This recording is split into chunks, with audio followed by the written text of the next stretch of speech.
ये पल हम कभी नहीं भूल पाएंगे।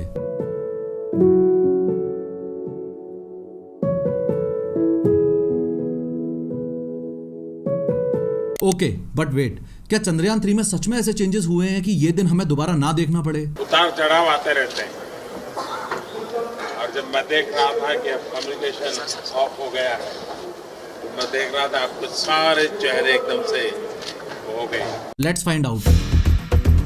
3D एनिमेशन की मदद से आज की इस वीडियो में हम स्टेप बाय स्टेप ये समझेंगे कि जब चंद्रयान 2 का विक्रम लैंडर चांद की सतह से सिर्फ 335 मीटर की ऊंचाई पर था, तब उसमें ऐसी क्या गड़बड़ी हुई कि वो सॉफ्ट लैंडिंग नहीं कर पाया और मून के सरफेस में जाके क्रैश लैंडिंग कर गया। उसके अलावा ये भी समझेंगे कि चंद्रयान 3 में इसरो ने ऐसे क्या क्या चेंजेस किए हैं कि इस बार पूरा भारत इतना कॉन्फिडेंट है कि चंद्रयान 3 इजीली सॉफ्ट लैंडिंग कर ही लेगा। देखो, ये मून का सरफेस है और ये चंद्रयान 2 का लैंडर है जिसका नाम है विक्रम। ये विक्रम लैंडर जो आज से 4 साल पहले मून के सरफेस पर क्रैश लैंडिंग कर गया था, वो इसरो के हिसाब से इस ट्रेजेक्टरी में जाना चाहिए था और काफी हद तक इसने उस एक्सपेक्टेड ट्रेजेक्टरी को फॉलो भी किया था। लेकिन एक तो इस पॉइंट पर और एक इस पॉइंट पर कुछ ऐसी गड़बड़ी हुई कि जो विक्रम लैंडर की ऑब्जर्व ट्रेजेक्टरी थी वो कुछ ऐसी निकल कर आई थी और ऑब्वियसली इन दिक्कतों की वजह से विक्रम लैंडर के सॉफ्टवेयर में ग्लिच आ गया और इसरो और करोड़ों देशवासियों ने जैसा सोच रखा था वैसा नहीं हुआ। आज से 4 साल पहले विक्रम लैंडर की लैंडिंग में जो दिक्कतें आई उनको समझना ऑलमोस्ट इम्पॉसिबल है अगर हम थोड़ा सा पीछे जाकर ये ना समझें कि इसरो की विक्रम लैंडर को सॉफ्ट लैंडिंग करवाने की एग्जैक्ट प्लानिंग क्या थी। धरती से ही शुरू करते हैं। इंडिया में इस जगह लोकेटेड है आंध्र प्रदेश और आंध्र प्रदेश में भी इस जगह लोकेटेड है सतीश धवन स्पेस सेंटर। चंद्रयान 2 को इस सतीश धवन स्पेस सेंटर से ही लॉन्च किया गया था और लॉन्च साइट कुछ ऐसी दिखती है। ये जो पूरा का पूरा इतना बड़ा सेटअप आप देख रहे हो, ये एक लॉन्च व्हीकल है। इस लॉन्च व्हीकल को LVM-3 बोला जाता है जिसका फुल फॉर्म है लॉन्च व्हीकल मार्क 3। ये इतने बड़े बड़े पार्ट्स तो सारे के सारे बूस्टर्स हैं जो सिर्फ चंद्रयान को स्पेस में लेकर जाएंगे। काम की चीज तो इसमें बस यहाँ ऊपर रखी रहती है जिसको आप लोग चंद्रयान 2 के नाम से जानते हो। चंद्रयान को चांद तक ले जाने के लिए सबसे पहला कदम है कि इस LVM-3 को लॉन्च किया जाए। इस LVM-3 को लॉन्च करते ही ध्यान रखना है स्टार्टिंग में सिर्फ ये जो साइड वाले 2 बूस्टर्स हैं यही इग्नाइट होंगे और एक पर्टिकुलर ऊंचाई तक ये ही लेकर जाएंगे। जैसे ही इनका काम पूरा हो जाएगा ये अपने आप को सेपरेट कर लेंगे और समुद्र में जाकर गिर जाएंगे या नीचे पहुंचते पहुंचते फ्रिक्शन से बर्न ऑफ हो जाएंगे। इनके सेपरेट होते ही ये मेन वाला L110 second stage rocket ignite हो जाएगा और अब आगे की जर्नी इसके भरोसे ही होगी। ये चंद्रयान को स्पेस में लेके जाएगा और कुछ समय बाद चंद्रयान की जो कवरिंग थी वो भी सेपरेट होकर गिर जाएगी। फिर ये जो सेकंड स्टेज वाला बूस्टर अभी तक सवारी करवा रहा था कुछ समय बाद ये भी हटके अलग हो जाएगा और अब जिम्मेदारी C-25 third stage rocket booster पर आ जाएगी। ये थर्ड स्टेज रॉकेट बूस्टर भी एक पर्टिकुलर डिस्टेंस तक चंद्रयान की हेल्प करेगा,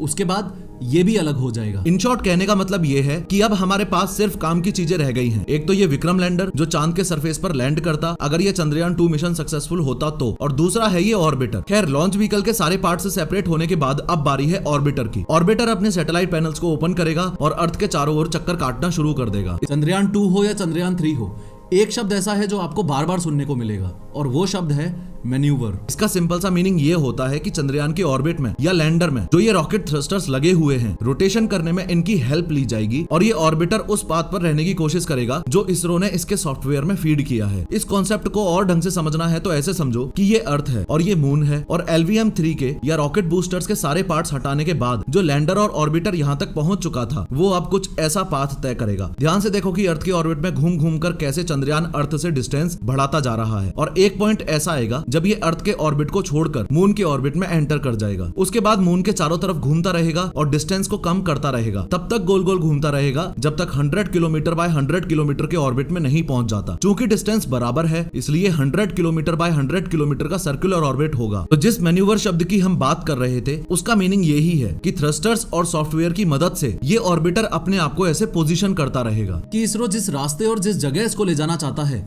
बस ये उस जगह सेफली पहुंच जाए। फिलहाल चंद्रयान 2 इस 100 किलोमीटर बाय 100 किलोमीटर के ल्यूनर ऑर्बिट में है यानी चांद के ऑर्बिट में है और अभी फिलहाल इसके 2 पार्ट्स हैं, एक तो ये ऑर्बिटर और दूसरा है ये विक्रम लैंडर। फाइनली यहाँ से ऑर्बिटर और लैंडर एकदम अलग अलग चले जाएंगे। आप साफ साफ देख पा रहे हो कि ऑर्बिटर उसी ऑर्बिट में कंटिन्यू कर रहा है जिसमें था, लेकिन विक्रम लैंडर अब मून के सरफेस की तरफ बढ़ने लगा है। ऑर्बिटर इस ऑर्बिट में आने वाले 7.5 सालों तक चंद्रमा के चारों तरफ घूमता रहेगा और इसरो को बहुत काम का डेटा देता रहेगा। लेकिन विक्रम लैंडर अब मून के सरफेस की ओर बढ़ना शुरू कर देगा। अब आगे आने वाली 2 मिनट्स में हमें पता चलेगा कि विक्रम लैंडर के साथ एग्जैक्टली क्या गड़बड़ हुई थी जो वो क्रैश लैंडिंग कर गया। और एक बार हम चंद्रयान 2 के फेलियर को समझ लें, उसके बाद मैं आपको यह भी बताऊंगा कि चंद्रयान 3 को सक्सेसफुल बनाने के लिए उसमें क्या क्या मेजर चेंजेस किए गए हैं। देखो, ये आपके सामने मून के सरफेस पर वो लोकेशन है जहां चंद्रयान 2 को सक्सेसफुली लैंड करना चाहिए था। अगर इस लोकेशन से मैं 4 किलोमीटर दूर चला जाऊं तो इस एरिया को बोला जाता है फाइन ब्रेकिंग फेज। अगर मैं थोड़ा और दूर चला जाऊं तो 4 किलोमीटर से 8.3 किलोमीटर का जो ये एरिया होता है इसे बोला जाता है कैमरा कॉस्टिंग फेज। इसके अलावा 8.3 किलोमीटर से आगे का जो एरिया होता है जहां से विक्रम लैंडर मून के सरफेस को अप्रोच करना शुरू कर देता है उसको बोला जाता है रफ ब्रेकिंग फेज। अब आगे बढ़ के हम एक बार ये समझे कि गलत क्या हुआ, उससे पहले एक बार इस चीज पर नजर मार लेते हैं कि चंद्रयान 2 के साथ अगर कुछ गलत ना होता तो वो कौन सा रास्ता अपनाने वाला था। देखो, एक्सपेक्टेडली चंद्रयान 2 इस ट्रैजेक्टरी को फॉलो करने वाला था। रफ ब्रेकिंग फेज की स्टार्टिंग में वो कुछ ऐसा होता, फिर रफ ब्रेकिंग फेज के एंड तक आते आते वो अपने आप को 55 डिग्रीज रोटेट करके थोड़ा सा सीधा हो जाता। फिर वो एंटर करता कैमरा कॉस्टिंग फेज में। इस फेज के दौरान जहां उसे लैंड करना है मून सरफेस के उस पोर्शन की फोटोज लेता और उनको एनालाइज करता। इस कैमरा कॉस्टिंग फेज के एंड होते होते ये अपने आप को थोड़ा सा और सीधा कर लेता और फाइन ब्रेकिंग फेज में एंटर कर जाता। और सबसे लास्ट में फाइन ब्रेकिंग फेज की एंडिंग आते आते ये अपने आप को वर्टिकल कर लेता, यानी एकदम सीधा कर लेता। इसके ये चारों बूस्टर्स बंद हो जाते और सेंटर वाला यानी 5वां बूस्टर चालू हो जाता जो अभी तक बंद पड़ा था। इसके बाद विक्रम लैंडर को स्लोली नीचे जाना था और अपनी सेफ लैंडिंग करवानी थी। लेकिन ऐसा कुछ हुआ तो नहीं।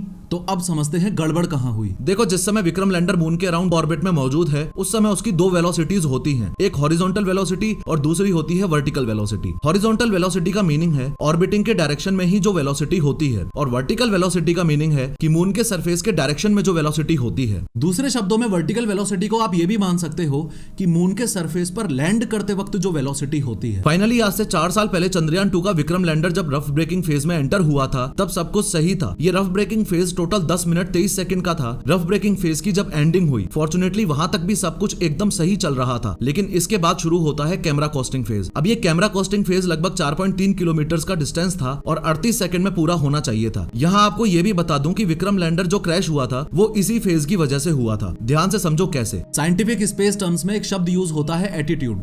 इस शब्द का सिंपल सा मीनिंग है ओरिएंटेशन। विक्रम के एटीट्यूड का सिंपल सा मीनिंग है कि वो किस तरफ कितना झुका हुआ है और उसका ओरिएंटेशन उस इंस्टेंस पर कैसा है। अब कैमरा कॉस्टिंग फेज में होना यह था कि विक्रम लैंडर मून सरफेस के या अपनी लैंडिंग साइट के फोटोज खींचने वाला था। इसलिए इसरो ने विक्रम लैंडर के सॉफ्टवेयर में इस बात को बहुत अच्छे से हार्ड कोड किया हुआ था कि चाहे कुछ भी हो जाए तुझे अपना ओरिएंटेशन यानी कि एटीट्यूड चेंज नहीं होने देना है। इसका ऑब्वियस रीजन ये था कि कैमरा कॉस्टिंग फेज के दौरान विक्रम लैंडर पर लगे हुए कैमराज अपनी लैंडिंग साइट की बहुत सारी इमेजेस लेने वाले थे और ऑर्बिटर में लगा हुआ OHRC यानी ऑर्बिटल हाई रेजोल्यूशन कैमरा जो डेटा विक्रम लैंडर के पास भेज रहा था उससे मैचिंग करवाने वाले थे। तो विक्रम लैंडर का एटीट्यूड हार्ड कोड करते वक्त इसरो ने ये एक्सपेक्ट नहीं किया था कि थ्रस्टर्स जितना चाहिए उससे ज्यादा बूस्ट कर जाएंगे और अनफॉर्चुनेटली यही हुआ। इन शॉर्ट, इसरो जो अज्यूम करके चल रहा था थ्रस्टर्स ने उससे ज्यादा पावर जनरेट कर दी। इसका सिंपल सा मीनिंग ये होता है कि चंद्रयान 2 के लैंडर में 4 थ्रस्टर्स लगे हुए थे, उसमें से अगर एक उम्मीद से ज्यादा पावर बूस्ट करने लग गया तो उस पर ध्यान देने की बजाय सॉफ्टवेयर अपना 100% फोकस इस बात पर रखेगा कि एटीट्यूड में कोई भी चेंज नहीं होना चाहिए, क्योंकि लैंडर इस समय कैमरा कोस्टिंग फेज में है। As a result of which attitude को मेंटेन करने के लिए दूसरे बूस्टर्स को भी पावर अप करना पड़ेगा। एंड फॉलोइंग दिस, इसरो के अनुमान के हिसाब से विक्रम लैंडर की जो एक्सपेक्टेड हॉरिजॉन्टल और वर्टिकल वेलोसिटी थी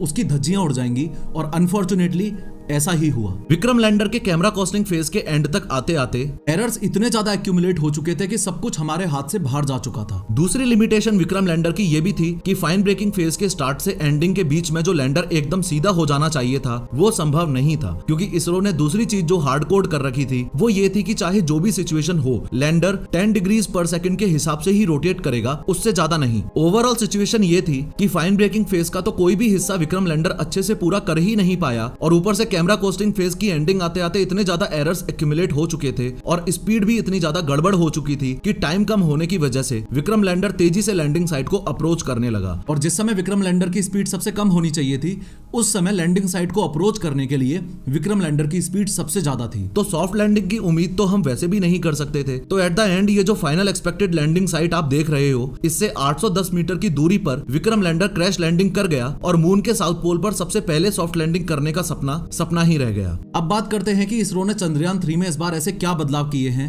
कि सॉफ्ट लैंडिंग की पूरी उम्मीद है। देखो, सबसे पहले तो चंद्रयान 2 के केस में चांद के सरफेस पर जो सेफ लैंडिंग जोन इसरो ने डिसाइड किया था वो 500 मीटर बाय 500 मीटर का था, लेकिन इस बार उस सेफ लैंडिंग जोन को बढ़ाकर इसरो ने 4.2 किलोमीटर बाय 2.5 किलोमीटर का कर दिया है। इसका मतलब ये हुआ कि चंद्रयान 3 की लैंडिंग के टाइम पर अगर कोई भी दिक्कत आए भी तो उसे तेजी से भागकर एक पर्टिकुलर लैंडिंग स्पॉट चूज करने की जरूरत नहीं है। इतनी बड़ी रेंज है तो वो कहीं भी सेफ जोन ढूंढ के लैंड कर सकता है। और जो लोग चंद्रयान 2 को एक फेलियर की नजर से देखते हैं उनको ये भी बता दूं कि चंद्रयान 2 का जो ऑर्बिटर था उसने इसरो की हद से ज्यादा मदद की है चंद्रयान 3 के लिए इस लैंडिंग साइट को एक्सपेंड करने में। दूसरा सबसे बड़ा चेंज चंद्रयान 3 के केस में ये है कि जो फिक्स्ड रेंजेस लास्ट टाइम थी उनमें थोड़ा सा रिलैक्सेशन दिया गया है। इन शॉर्ट, लैंडर के डिजाइन में इस तरीके से इंप्रूवमेंट्स किए गए हैं कि अब कैमरा कॉस्टिंग फेज में चंद्रयान 3 के लैंडर को एटीट्यूड फिक्स रखने की जरूरत नहीं है। नीड के हिसाब से ओरिएंटेशन चेंज होता रहेगा। फिक्स्ड रेंजेस में अगर रिलैक्सेशन की बात चल ही रही है तो एट द सेम टाइम ये भी आपको बताना बहुत ज्यादा जरूरी है कि जो 10 डिग्रीज पर सेकंड के हिसाब से चंद्रयान 2 के विक्रम लैंडर में रोटेशन की लिमिट सेट की गई थी वो लिमिट अब बढ़ाकर 25 डिग्रीज पर सेकंड कर दी गई है। इनके अलावा हंड्रेड्स ऑफ चेंजेस किए गए हैं रोवर्स में, लैंडर्स में, सॉफ्टवेयर अपग्रेड करके, हार्डवेयर एंड डिवाइसेस अपग्रेड करके